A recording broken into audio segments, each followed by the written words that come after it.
2025 তারিখ সকাল 9টা থেকে বিকাল 5টা পর্যন্ত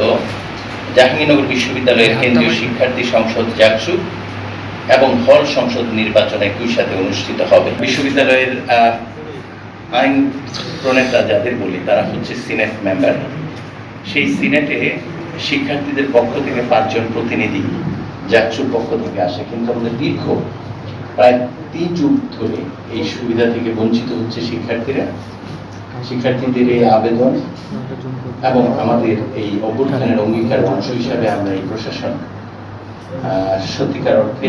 যেটা স্বীকার করতেই হবে, আপনাদের দাবির প্রেক্ষিতে, যদিও এটা আমাদের দায়িত্ব, কিন্তু এই দায়িত্ব পালনে আপনাদের বিশেষ ভূমিকার কারণে আমরা আসলে সক্রিয় হয়েছি এবং আমাদের সাধ্যমতো সকল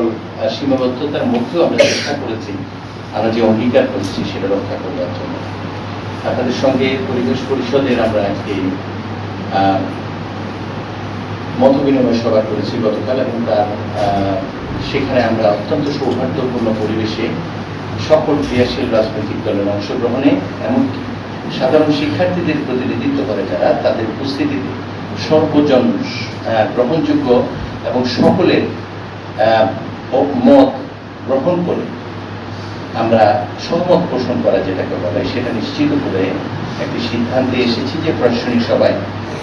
আমরা আমাদের জাকসুর যে তারিখ এবং তফসিল ঘোষণা করব এবং এর সঙ্গে বিচার কার্য সম্পাদন করবার জন্য একটি তারিখ নির্ধারণ করবার কথা ছিল, সেটাও আমরা স্থির করেছি এবং সেটা রেখেই আমাদের তফসিলের যে শিডিউল সেটি তৈরি করেছেন আমাদের নির্বাচন কমিশন। প্রিয় শিক্ষার্থীবৃন্দ এবং গণ-অভ্যুত্থানের সংগ্রামী, আজকে যে অফিস আদেশে আমরা তারিখটি ঘোষণা করছি তা আমি পাঠ করে শোনাচ্ছি। জাহাঙ্গীরনগর বিশ্ববিদ্যালয় কেন্দ্রীয় শিক্ষার্থী সংসদ জাকসুর গঠনতন্ত্রের 8 খ ধারা অনুযায়ী আগামী 31শে জুলাই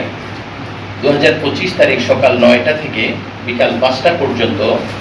জাহাঙ্গীরনগর বিশ্ববিদ্যালয়ের কেন্দ্রীয় শিক্ষার্থী সংসদ জাকসু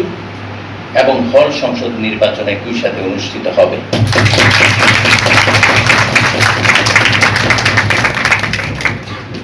শিক্ষার্থীবৃন্দ, আপনারা জানেন আমরা গঠনতন্ত্রের বিষয়ে আপনাদের কাছে যে অঙ্গীকার আমরা দিয়েছিলাম তার অংশ হিসাবে গঠনতন্ত্র সংশোধন করার যা যা প্রক্রিয়া ছিল সেটা আমরা পালন করে গঠনতন্ত্র চূড়ান্ত করেছি এবং পুরনো যে গঠনতন্ত্র ছিল এবং তার আওতায় আমরা যে নির্বাচন কমিশন গঠন করেছিলাম,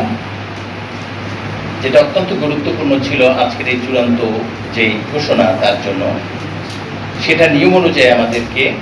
যেহেতু গঠনতন্ত্র আমরা সংশোধিত গঠনতন্ত্রটি চূড়ান্ত করেছি আমাদের সিন্ডিকেট সভায়, সেই জন্য পুরনো যেই গঠনতন্ত্র সেটা বাতিল বলে গণ্য হলো। বান্ডেল থাকলে প্রতি সেনমানিতে টাকা বাঁচবে। বিকাশ সেনমানি বান্ডেল কিনে জিতুন প্রতি লেনদেনে।